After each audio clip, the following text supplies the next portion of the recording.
السلام علیکم ورحمۃ اللہ وبرکاتہ۔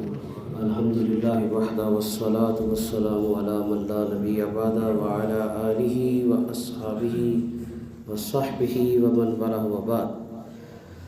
عن حذیفہ رضی اللہ عنہ ابن یمان قال قال عمر رضی اللہ عنہ من یحفظ حدیثا عن النبی صلی اللہ علیہ وسلم فی الفتنة قال حذیفہ انا سمعت یقول فتنة الرجل فی اہلہ ومالہ وجارہ تکفرها الصلاة والصیام والصدقہ، رواہ البخاری۔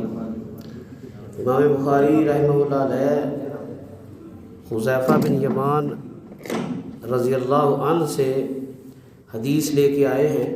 بیان کرتے ہیں کہ عمر رضی اللہ تعالیٰ عنہ نے حذیفہ بن یمان رضی اللہ تعالیٰ عنہ سے سوال کیا، پوچھا کہ آپ کو نبی رحمت صلی اللہ علیہ وسلم نے فتنوں کے بارے میں احادیث بیان کی ہے تو مجھے اس کی بابت علم دیجیے۔ حذیفہ بن یمان رضی اللہ تعالیٰ عنہ بیان کرتے ہیں کہ نبی رحمت صلی اللہ علیہ وسلم نے جو مجھے فتنوں کی احادیث بیان کی ہے اس کے مطابق آپ کا فرمان ہے کہ انسان کے مال میں، اس کے اہل میں اور اس کے ہمسائے میں اس کے لیے فتنہ رکھا ہے۔ یہاں فتنہ سے مراد ہلاکت نہیں، آزمائش ہے۔ عربی زبان کے اندر لفظ جو فتنہ ہے اس کے مختلف معنی ہیں اور ہر دفعہ اس معنی کا ایک ہی مفہوم نہیں لیا جا سکتا۔ دنیا کی وسیع ترین اور موقع کے حساب سے معنی اور مفہوم رکھنے والی زبانوں میں سے ایک زبان عربی ہے۔ حذیفہ بن یمان رضی اللہ تعالیٰ عنہ بیان کرتے ہیں کہ انسان کے مال میں، اس کے اہل و عیال میں اور اس کے ہمسائے میں فتنہ ہے، یعنی آزمائش اللہ نے رکھ دی ہے، اس کی اہل و عیال میں رکھی ہے، اس کے مال میں اور اس کے ہمسائے میں۔ یہ تین چیزیں ایسی ہیں جن کا انسان کے ساتھ ہر وقت پلہ پڑا رہتا ہے۔ مثال کے طور پہ اہل و عیال کے پاس انسان اپنی زندگی کا زیادہ تر حصہ گزارتا ہے۔ ہمسائے کی آزمائش کیا ہے کہ جہاں پر وہ کاروبار کر رہا ہے، جہاں پر اس کی رہائش ہے، اس کے ساتھ متعلقہ افراد سے اس کا تعلق رہتا ہے۔ اور تیسرے مال کی آزمائش، یعنی مال کو کمانے کے لیے انسان ہر اچھی اور بری کی تمیز بھی کبھی کبھار بھول جاتا ہے۔ نبی رحمت صلی اللہ علیہ وسلم کی حدیث ہے کہ لوگوں پر ایک وقت آئے گا کہ وہ اس بات کی پرواہ نہیں کریں گے کہ مال حلال ذریعے سے کمایا جا رہا ہے کہ حرام، بس مال آنا چاہیے۔ اور آج کا وہ پرفتن دور اسی کی عکاسی کرتا ہے۔ تو نبی رحمت صلی اللہ علیہ وسلم نے اس کا حل کیا بیان فرمایا؟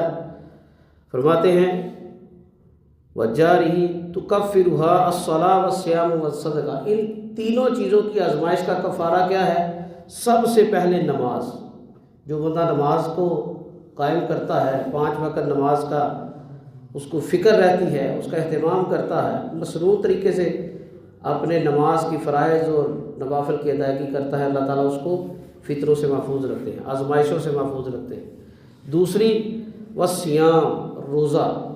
روزے کے بارے میں رسول اللہ صلی اللہ علیہ وسلم کی مشہور حدیث آپ نے سن رکھی ہے، الصوم جنۃ، روزہ ڈھال ہے، ہر قسم کی سختی سے، پریشانی سے، اللہ کے غضب سے، اللہ کے عذاب سے انسان کو محفوظ رکھتا ہے۔ اور روزہ رکھنے والا بندہ بھی فتنے فساد سے بچ جاتا ہے۔ کس طرح؟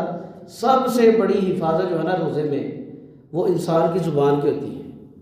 نہ وہ غیبت کرتا ہے، نہ وہ جھوٹ بولتا ہے، نہ وہ بد زبانی کرتا ہے، اور نہ ہی معاشرے میں فتنے کا سبب بنتا ہے۔